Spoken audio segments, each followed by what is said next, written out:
Le bac 2019 est lancé avec la traditionnelle épreuve de philosophie. Les élèves du lycée Jean Moulin de Forbach ont planché 4 heures en série économique et sociale sur la morale est-elle la meilleure des politiques et sur le thème « Le travail divise-t-il les hommes ?» Ce dernier sujet a stimulé les élèves que nous avons interrogés à la sortie de l'épreuve. La semaine dernière, le rectorat de l'académie a annoncé la fermeture d'une classe de maternelle à l'école L'Arc-en-Ciel de Fars-et-Bersviller. Face à cette décision, les parents d'élèves en colère ont mis en place différentes actions de protestation, dont la mobilisation devant l'établissement ce matin. Pour les 79 ans de l'appel du 18 juin du général de Gaulle, une stèle mobile en l'honneur du colonel Jean-Éric Bouche a été inaugurée en présence d'élus et des écoliers de l'école primaire de Marino. La cérémonie patriotique est inscrite dans le parcours scolaire des enfants, membres de l'école des cadets porte-drapeau. L'occasion pour leurs aînés de transmettre les valeurs de la République. La Cour de cassation examine ce jeudi la demande de reconnaissance du préjudice d'anxiété pour près de 800 anciens salariés des HBL. Une décision attendue de longue date par ces anciens mineurs exposés durant leur carrière à des produits cancérogènes et aujourd'hui victimes du préjudice d'anxiété. Cette décision de la Cour de cassation va être suivie très attentivement en Lorraine. La CFDT mineure envoie même 5 bus et 250 mineurs à Paris pour l'occasion. La 3e étape de Ma Ville Mon Shopping est lancée. Cette plateforme qui vise à favoriser les circuits courts en mettant en relation les consommateurs et les boutiques situées à proximité a séduit 29 commerçants du centre-ville de Forbach. Ils se sont donné rendez-vous chez Jeanne Boutique pour présenter les produits mis en ligne sur cet espace numérique. Une rencontre olympique pour 300 élèves licenciés à l'UNSS Moselle, l'Union nationale du sport scolaire. Ils participent à une grande journée marquée par le sport et les valeurs des Jeux olympiques. 3 sportifs de haut niveau parrainent cette rencontre. Anita Fatis, Caroline Jacquard et Pauline Lett seront présentes pour encourager les jeunes sportifs et leur faire partager leur expérience. Le Schlossberg se refait une beauté. Après 13 mois de travaux, 3 chantiers ont été inaugurés vendredi dernier. Le belvédère, refaçonné et complété, la plaque commémorative mentionnant la succession des propriétaires du château et bien sûr l'un des remparts qui s'était effondré en février 2017. Près de 500 000 € ont été nécessaires à la réalisation de ces travaux, dont une subvention de l'État à hauteur de 229 000 €. On la retrouve chaque été depuis maintenant 18 ans. La carte Soleil permet aux moins de 26 ans de circuler sur tout le réseau Forbus et durant les 2 mois d'été pour 15 € seulement. De nombreux avantages sont proposés par les partenaires traditionnels, la piscine, le cinéma Le Paris, le musée de la mine et l'office de tourisme. Vous pourrez vous la procurer à partir du 26 juin à l'agence commerciale Forbus. 9,6 millions de téléspectateurs devant France-Nigeria lundi soir, parmi lesquels des supporters et supportrices de l'US Run. Comme pour la Coupe du Monde masculine, le club a décidé de retransmettre les matchs des Bleus sur grand écran. Ils se retrouveront dimanche soir pour encourager les joueuses françaises qualifiées pour les 8e de finale. 650 jeunes footballeurs et footballeuses se sont retrouvés sur les stades de Doundelin et de Nousviller-Saint-Nabor pour le GEM Cup.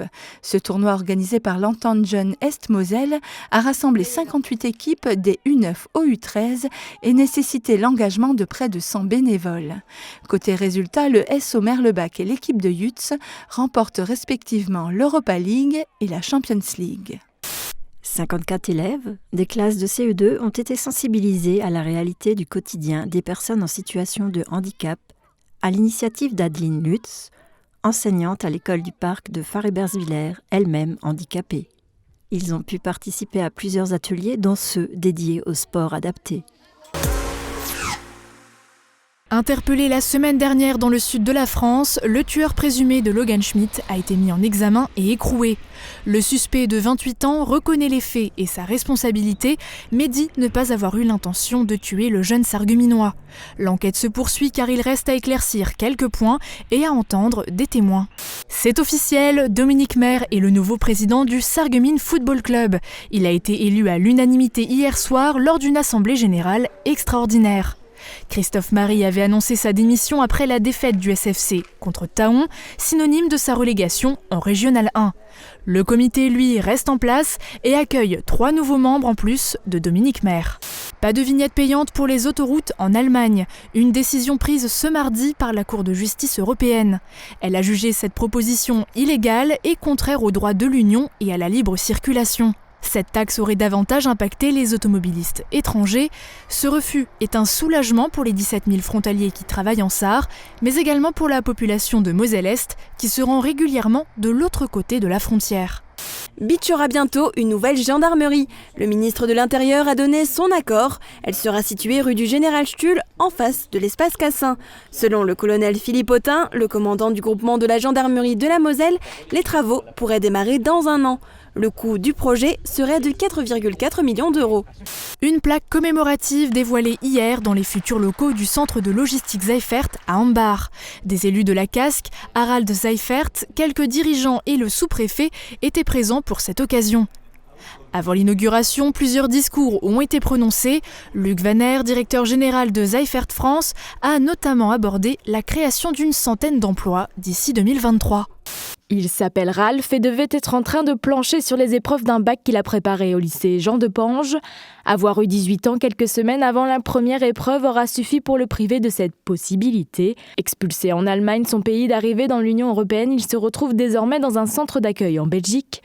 Une situation qui révolte ses camarades de classe. Face à cette détresse humaine, la préfecture de Moselle n'a répondu que par un court communiqué pour justifier administrativement l'expulsion et préciser que des solutions avaient été proposées à Ralph pour passer son bac en Allemagne en septembre, sans pour autant être sûr de pouvoir revenir en France par la suite, alors même qu'il est déjà accepté sur la plateforme Parcoursup à l'Université de Lorraine à Nancy. Léa Khelifi rend visite au FC Beausoleil. La jeune milieu offensive vient de signer au PSG. La footballeuse professionnelle a rendu visite aux filles du FC Beausoleil et a répondu à toutes leurs questions. Après des échanges, Léa Khelifi et les licenciés du club ont partagé un beau moment sur le terrain. Le Républicain Lorrain fête ses 100 ans. Pour l'occasion, un long format est disponible sur leur site web, ainsi que dans l'édition papier du jour. L'équipe retrace l'histoire du journal, de ses premières pages publiées en allemand au format tabloïd actuel, et revient sur les grands événements couverts depuis 1919. Le Républicain Lorrain continue son évolution vers le numérique et sera doté d'une nouvelle rotative d'ici 2021 pour une parution tout en couleurs.